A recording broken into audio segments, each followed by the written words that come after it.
تو یہ آ کے نبی صلی اللہ علیہ وسلم سے کہنے لگے یہ اصحاب کہف کے نوجوانوں کا واقعہ کیا ہے؟ آپ نے فرمایا کل بتاؤں گا، کیونکہ آپ وحی کا انتظار کرتے تھے.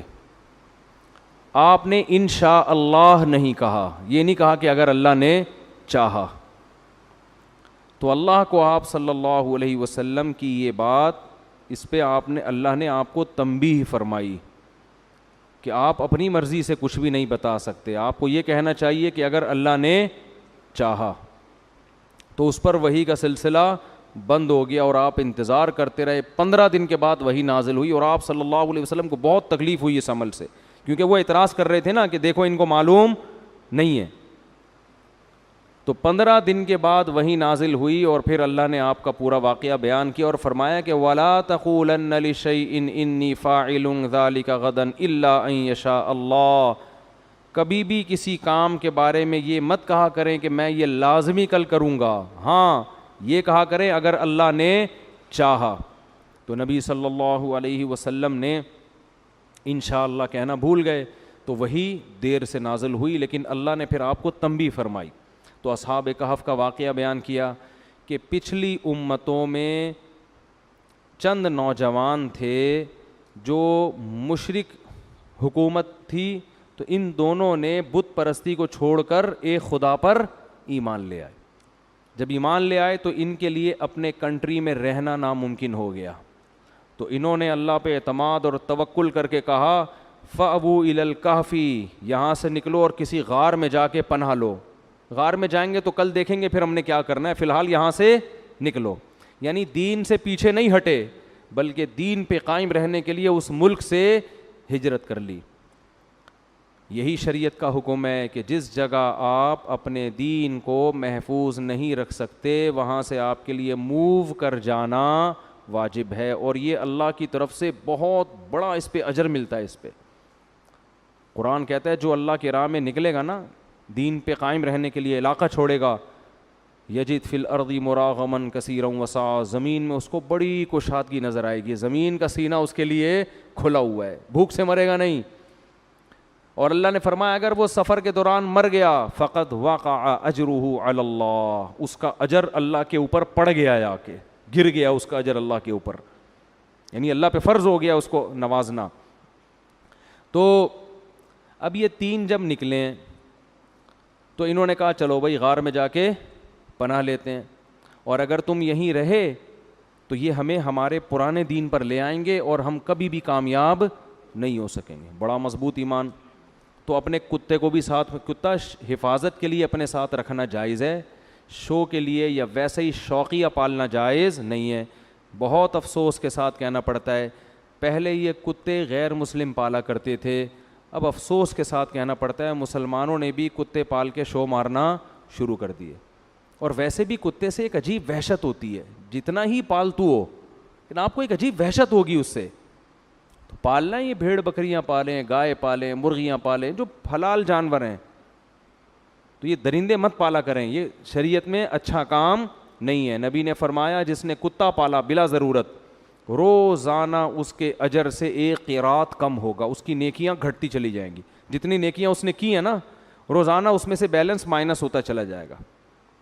جیسے آپ کوئی پیکج کروا لیتے ہیں نا تو روزانہ کے حساب سے بیلنس کیا ہوتا ہے، کٹنا شروع ہوتا ہے، اتنے ایم بی ختم ہو گئے، ہوتا ہے نا.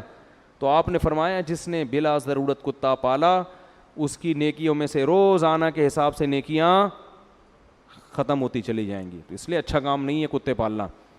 ضرورت کے لیے پالے، انسان کی خدمت کے لیے پیدا کیا ہے، تو شکار کے لیے. تو اصحاب کہف کو بھی چونکہ اجنبی تھے تو اجنبیوں کو سفر میں کتے کی ضرورت پڑتی ہے. بعض دفعہ دوسرے کتے سے بچنے کے لیے بھی کتے کی ضرورت ہوتی ہے. حقیقت ہے نا، کتا کتے کی زبان سمجھتا ہے، وہ اپنی زبان میں اس کو سمجھاتا ہے ذرا سائڈ پہ ہو جاؤ، ٹھیک ہے نا. آپ سمجھاؤ گے وہ کچھ اور سمجھ جائے گا، وہ سمجھے گا وہ کہہ رہا ہے شاید یہ کہہ رہا ہے مجھے کاٹو ٹھیک ہے نا. تو کتا ہے نا، کھوپڑی تھوڑی ہے اس میں. تو یہ اپنے کتے کو لے کے نکل گئے. کتا بھی کتنا زبردست کتا، اس کا بھی اللہ نے قرآن میں ذکر کر دیا.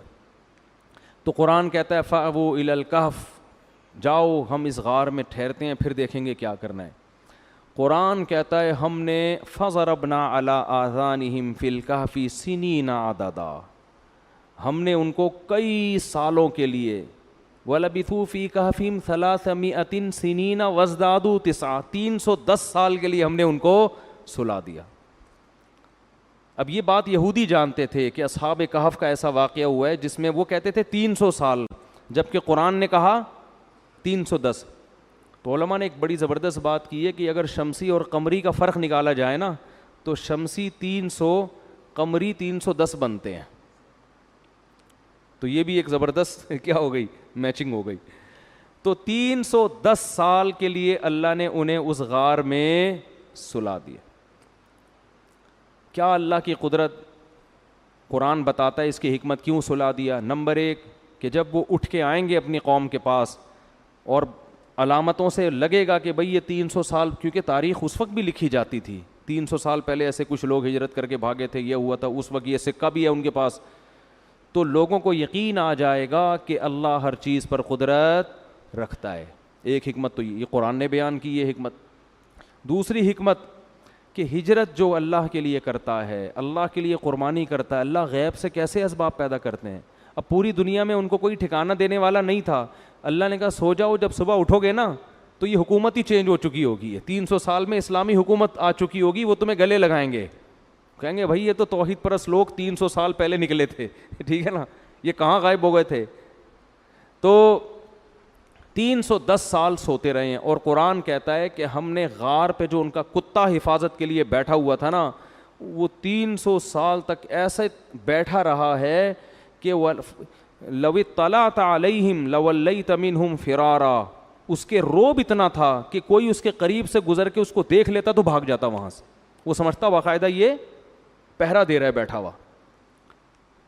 باسط ذراعیہ بالوسید، غار کی چوکھٹ پر اپنے بازوؤں کو پھیلایا ہوا ہے، جیسے کتے کا اسٹائل ہوتا ہے نا بیٹھنے کا، اس طرح بیٹھا ہوا ہے، اور زبان نکال کے ہانپ رہا ہے، صحیح نا، انتظار میں ہے۔ اور قرآن کہہ رہا ہے وَنُقَلِّبُ أَفْئِدَتَهُمْ ذَاتَ الْيَمِينِ وَذَاتَ الشِّمَالِ، ہم ان کو نیند کی حالت میں کروٹیں بھی دیتے تھے، کیونکہ اتنے عرصے اگر آپ زمین پہ لیٹے رہیں تو زمین ہی کھانا شروع کر دیتی ہے، اور سورج کی کرنیں اس انداز سے پڑتی کہ سورج کی روشنی ان کو نقصان نہیں دیتی۔ تو بڑا تمام سائنٹیفک جتنے بھی وہ طریقے ہوتے ہیں نا کسی کو زندگی دینے کے، ان تمام طریقوں کی قرآن کہتا ہے ہم نے رعایت کی، اور 310 سال کے بعد جا کے جب وہ اٹھے ہیں تو کہنے لگے بھائی کیا ہو گیا، ہم تو لگ رہا ہے بہت لمبا سو لیے ہیں۔ قال کم لبثتم، کہنے لگے کچھ پتہ ہے کتنی دیر سوئے ہیں، اب کنفیوز ہو رہے ہیں نا آپس میں، تو کہنے لگے قالوا لبثنا یوما او بعض یوم، شاید ایک دن یا اس سے کچھ کم سوئے ہیں، کیونکہ وہ سورج کو دیکھ کے اندازہ لگا رہے تھے نا کہ ہم جب گھسے تو یہ ٹائم ہو رہا تھا، نکلے ہیں تو یہ ٹائم ہو رہا ہے، تو 24 گھنٹے یا اس سے کچھ کم ہوئے ہیں۔